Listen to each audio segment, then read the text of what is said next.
The touchdown that kicked off the controversy came early and small. A 28-yard connection from rookie Shedeur Sanders to rookie tight end Harold Fannin Jr., and yet it grew into the kind of moment that plants doubt in a fan base and fuels the rigged corners of social media. What should have been a straightforward review of whether a player's body crossed the goal line turned instead into a three-headed debate about officiating consistency, defensive effort, and narrative control in the modern NFL. On the field, the sequence itself was simple. Sanders flipped a deep ball to Cedric Tillman to flip field position. Cleveland converted a third down on the ground, and Sanders lofted a pass to the end zone that Fannin tracked and brought in. The tight end's path into the paint was unconventional.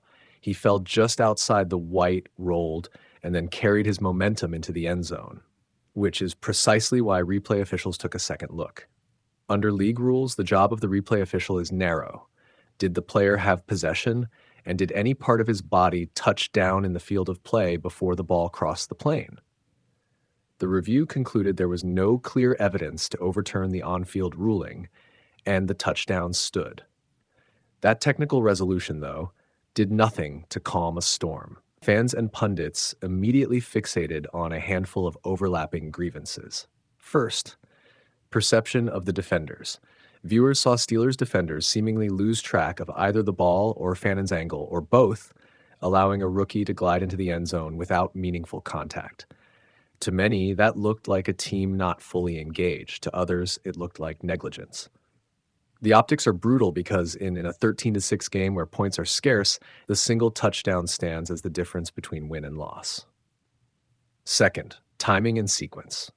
Complaints amplified when the touchdown preceded a sideline confrontation in which Philip Rivers, acting as a broadcaster and ex-player, reportedly lost his temper with an official after a separate stoppage. People linked the moments. A questionable touchdown stood next to a visible meltdown, and in the warp of social media narrative, that juxtaposition becomes causation. Even if the incidents were unrelated, the human brain assembles tidy stories out of simultaneity, and that's how rigged language spreads.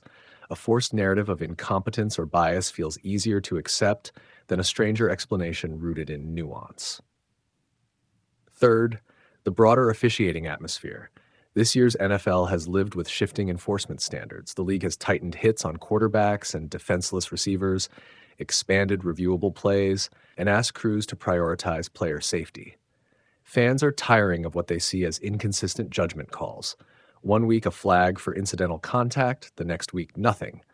And those inconsistencies incubate conspiracy thinking. When a high-stakes game produces an outcome that hinges on a replayed borderline play, outrage metastasizes quickly. From a football perspective, there are multiple ways to analyze why the touchdown was consequential beyond the rulebook. The Steelers' defensive posture on the play invited questions. At the most basic level, defending the goal line is about assignment discipline and ball awareness.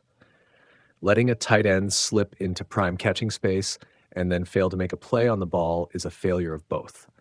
Whether that failure was due to scheme, miscommunication, or a rookie's savvy is debatable, but the result is the same. Pittsburgh's red zone defense gave up the game's only touchdown. The moment also highlights the way a single play can carry outsized playoff implications.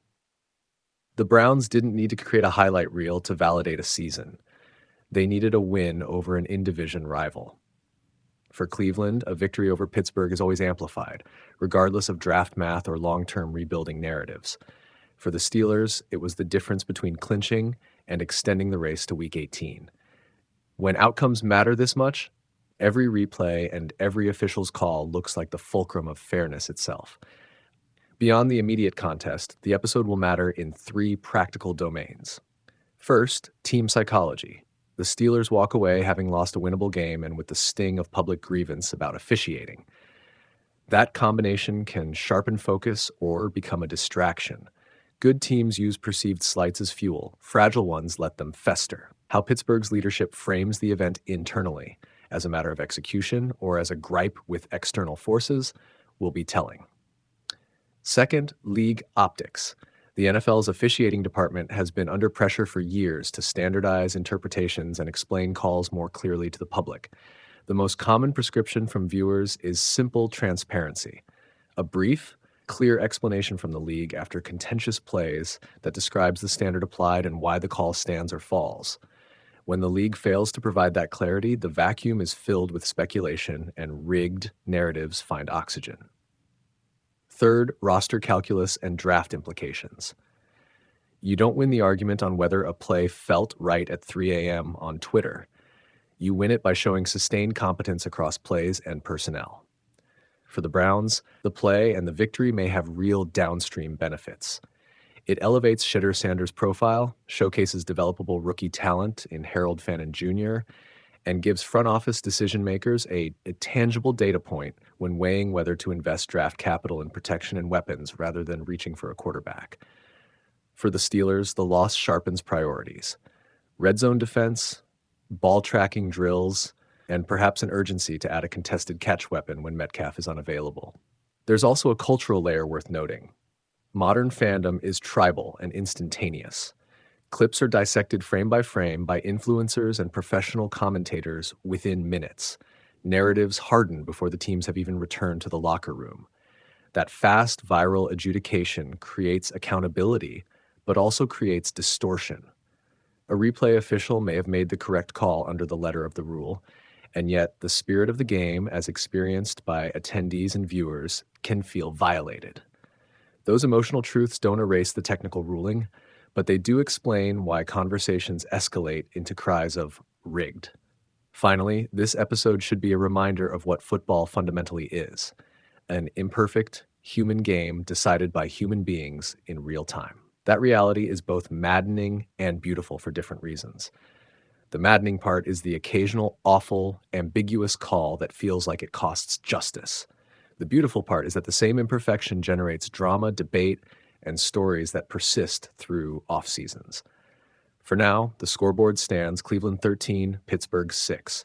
The touchdown remains legitimate under review. The social media pile-on continues, and both franchises pivot to Week 18 with different stakes.